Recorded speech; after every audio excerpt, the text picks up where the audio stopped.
다 함께 사도신경 하심으로 3월 19일 새벽 기도회를 시작하겠습니다. 나는 전능하신 아버지 하나님 천지의 창조주를 믿습니다.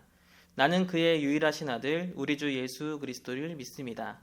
그는 성령으로 잉태되어 동정녀 마리아에게서 나시고 본디오 빌라도에게 고난을 받아 십자가에 못 박혀 죽으시고 장사된 지 사흘 만에 죽은 자 가운데서 다시 살아나셨으며 하늘에 오르시어 전능하신 아버지 하나님 우편에 앉아 계시다가 거기로부터 살아있는 자와 죽은 자를 심판하러 오십니다.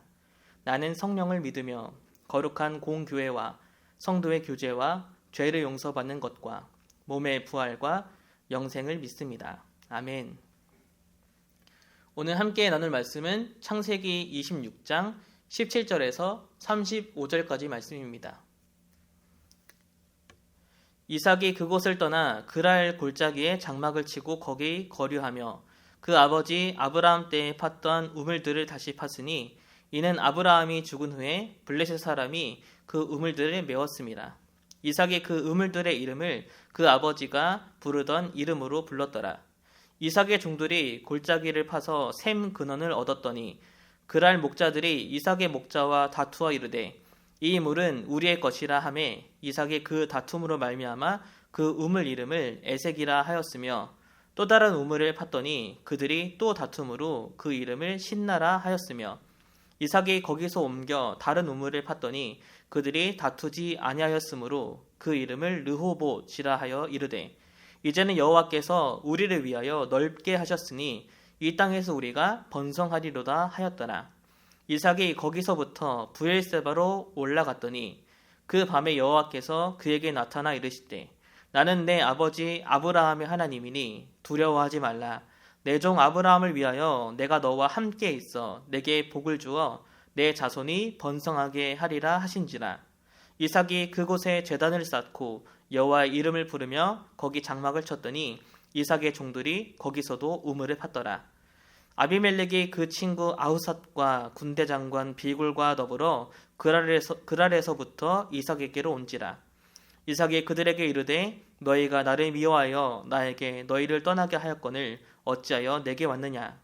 그들이 이르되 여호와께서 너와 함께 계심을 우리가 분명히 보았으므로 우리의 사이 곧 우리와 너 사이에 맹세하여 너와 계약을 맺으리라 말하였노라. 너는 우리를 해하지 말라. 이는 우리가 너를 범하지 아니하고 선한 일만 내게 행하여 내가 평안히 가게 하였음이니라. 이제 너는 여호와께서 복을 받은 자니라. 이삭이 그들을 위하여 잔치를 베풀매 그들이 먹고 마시고 아침에 일찍 일어나 서로 맹세한 후에 이삭이 그들을 보내매 그들이 평안히 갔더라. 그날에 이삭의 종들이 자기들이 판 우물에 대하여 이삭에게 와서 알려 이르되 우리가 물을 얻었나이다 하매 그가 그 이름을 세바라 한지라. 그러므로 그 성읍 이름이 오늘까지 브엘세바더라. 에서가 40세에 해족속 부엘의 딸 유딧과 해족속 엘론의 딸 바스맛을 아내로 맞이하였더니 그들이 이삭과 리브가의 마음에 근심이 되었더라. 아멘. 네, 오늘 본문을 끝으로 해서 이제 27장으로 가면 이삭에서 야곱의 이야기로 아주 자연스럽게 그 이야기 흐름이 바뀌게 됩니다. 사실 그래서 성경에서 이삭의 이야기는 그렇게 많지 않은데요. 이삭에 대한 이야기는 크게 세 사건으로 정리할 수 있습니다. 첫 번째는 이삭이 그의 아내 리브가와 만난 그 이야기. 두 번째는 어제 본문이었죠. 이삭과 아비멜렉 사이에서의 어떤 에피소드. 그리고 마지막 오늘 본문에 나오는 주요 이야기죠. 이삭이 우물을 팠던 그런 이야기. 이렇게 총 세 가지로 정리해 볼 수 있습니다. 이 세 에피소드 모두 일정 부분 우물과 참 많이 관련이 되어 있습니다. 아브라함의 늙은 종이 이제 이삭의 아내인 리브가를 만날 때도 처음 만난 곳이 바로 우물이었죠. 그리고 이제 아비멜렉과의 여러 가지 다툼과 그리고 여러 오해들 그리고 결국에는 오늘 평화협정을 맺는 그 부분에서 중요한 역할을 했던 것이 일정 부분 우물이었습니다. 우물을 팠던 이야기는 말할 것도 없죠. 이렇게 이 모든 이야기를 종합해 봤을 때 이삭과 우물은 뗄래야 뗄 수 없는 관계라는 것을 볼 수 있습니다. 이삭은 그랄, 그러니까 블레셋이죠. 이제 아비멜렉의 그 땅에서 거주를 했는데 아비멜렉에게 자기 아내를 누이라고 속이는 그러한 일들이 있었습니다. 하지만 이제 하나님이 복을 주셔서 그 땅에서 오래 머물게 됐고 농사가 잘 되어서 이제 거부가 되었고 이제 크게 창대하게 되었습니다. 이삭의 재물이 너무 많아지자 이제 블레셋 사람들이 시기하게 되었고 또 아비멜렉도 이 땅을 좀 떠나달라고 그렇게 이야기를 합니다. 그래서 이제 오늘 본문을 보면 이삭이 이제 그랄을 떠나서 그랄 골짜기에 거주하고 있다. 그렇게 이야기합니다. 그곳에서 총 3번 우물을 팠는데요. 그때마다 넘치는 물을 얻었습니다. 당시에 우물은 굉장히 중요한 자산이었기 때문에 하나님은 우물을 통해서 여전히 이삭에게 큰 복을 주고 계십니다. 하나님이 우리에게 눈에 보이는 형태로 혹은 내가 느낄 수 있는 그런 복을 주시기를 우리 또한 바라고 소망할 것입니다. 저는 어렸을 때부터 이렇게 쭉 부유하게 살진 못했지만 참 복받은 인생이라고 많이 생각합니다. 저는 특별히 좀 인복이 많다고 생각하는데요. 좋은 사람도 많이 만나고 또 제가 어려울 때마다 늘 돕는 손길을 많이 경험하기도 하고 또 때로는 제가 가진 것으로 다른 사람을 도울 수 있는 그런 좋은 인간관계를 많이 허락해 주셨습니다. 서울교회에서도 참 좋은 분들을 많이 만나고 또 살면서 다른 사람이 저를 도와줄 때 또 때로는 제가 다른 사람에게 도움이 될 때 그 관계 속에서 정말 이것은 하나님이 주신 큰 복이구나 라는 걸 참 많이 느끼고 고백하게 돼요. 하나님이 여러분들에게도 이러한 복을 주시기를 소망합니다. 바로 눈에 보이는 복, 때로는 우리가 직접 느낄 수 있는 그런 복을 주시기를 원합니다.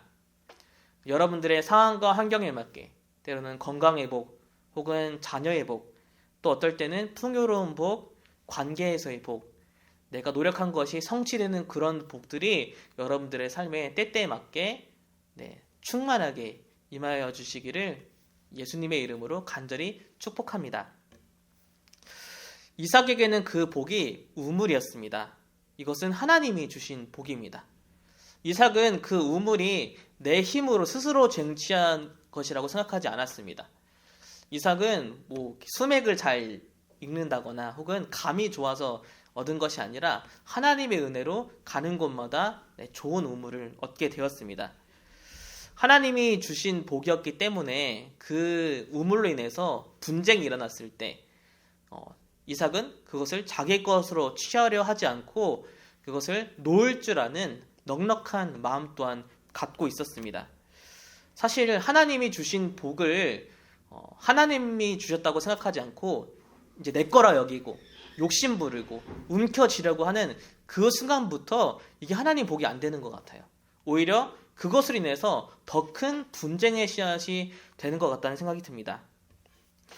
눈에 보이는 복을 받는 것, 이런 복을 받는다는 건 내 눈에만 보이는 것뿐만 아니라 다른 사람들의 눈에도 다 보이게 되죠. 그렇기 때문에 그 복은 여러 시기심을 불러일으키게 되고 그 복으로 인해서 우리는 두세 차례 큰 시험을 겪을만 합니다.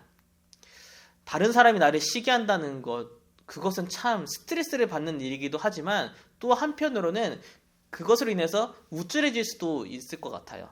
그래서 눈에 보이는 복을 받는다는 것, 다른 사람이 시기할 만한 복을 받는다는 것은 정말 두세 차례 큰 시험이 우리에게 찾아온다고 생각합니다. 이삭에게도 이러한 여러 가지 시험이 있었습니다. 그래서 20절과 21절을 보면요, 이 우물로 인해서 2번이나 다툼이 일어납니다. 하지만 이삭이 그것을 결코 내 것으로 취하지 않고 움켜쥐지 않았습니다. 그때마다 내려놓을 줄 아는 그런 마음이 있었습니다.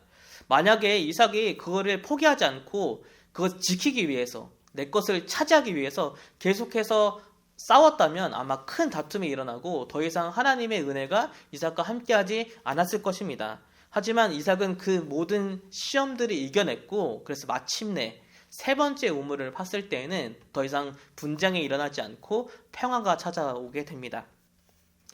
그렇게 3번째 우물을 판 날, 평화가 찾아온 그날 밤에 하나님은 이삭을 찾아오십니다. 그리고 이삭에게 이렇게 말씀하시는데요. 내가 너와 함께 있어 내게 복을 주어 내 자손이 번성하게 하리라. 눈에 보이는 복을 받는 것도 참 좋은 것이지만 그것보다 더 큰 복은 그 복으로 인해서 시험에 빠지지 않는 것입니다. 그 복으로 인한 여러 가지 시험을 넉넉하게 이겨내는 것입니다.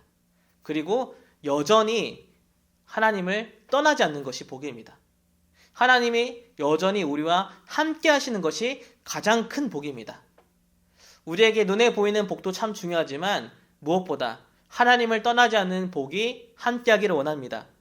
하나님이 여전히 우리와 함께 해주시는 그 복이 우리의 삶에 늘 함께 하시기를 간절히 축복합니다.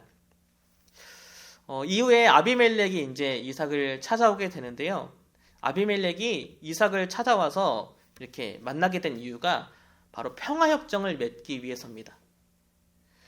아비멜렉이 이삭을 찾아와서 눈에 띄었던 것, 봤던 것이 이삭의 풍요로움, 넘치는 그런 소유들, 그리고 이삭의 그 콸콸 넘치는 우물들을 바라본 것이 아니라 아비멜렉이 이삭을 통해서 본 것은 무엇이었냐? 말씀을 보면 여호와께서 너와 함께 계심을 우리가 분명히 보았다. 그 소유를, 풍요로움을 본 것이 아니라 하나님을 본 것입니다. 이삭을 통해서 하나님을 본 것입니다. 우리의 삶에도 이러한 복이 있길 원합니다. 나를 통해서 다른 사람이 하나님을 보게 되는 복을 경험하길 원합니다. 나를 통해서 다른 사람이 하나님께로 나아가는 그러한 은혜가 우리의 삶에 있기를 원합니다. 눈에 보이는 복, 우리가 느낄 수 있는 그런 복을 하나님께 구하고 기도하는 오늘 하루가 되었으면 좋겠는데요. 하지만 그것과 더불어서 하나님, 사실 제가 더 간절히 원하는 것은 시험에 넘어지지 않는 것입니다. 하나님을 여전히 떠나지 않는 것입니다. 하나님이 저와 함께하여 주시기를 원합니다. 그리고 저를 통해서 다른 사람들이 하나님을 보길 원합니다. 내 자녀들이 내 삶을 통해서 하나님께 나아가기를 원합니다. 우리 교회에 내가 맡고 있는 우리 아이들이 나를 통해서 하나님을 보게 되길 원합니다. 그렇게 기도하는 오늘 하루가 되었으면 좋겠습니다. 하늘에 계신 우리 아버지, 아버지의 이름을 거룩하게 하시며 아버지의 나라가 오게 하시며 아버지의 뜻이 하늘에서와 같이 땅에서도 이루어지게 하소서. 오늘 우리에게 일용할 양식을 주시고 우리가 우리에게 잘못한 사람을 용서하여 준 것 같이 우리 죄를 용서하여 주시고 우리를 시험에 빠지지 않게 하시고 악에서 구하소서. 나라와 권능과 영광이 영원히 아버지의 것입니다. 아멘.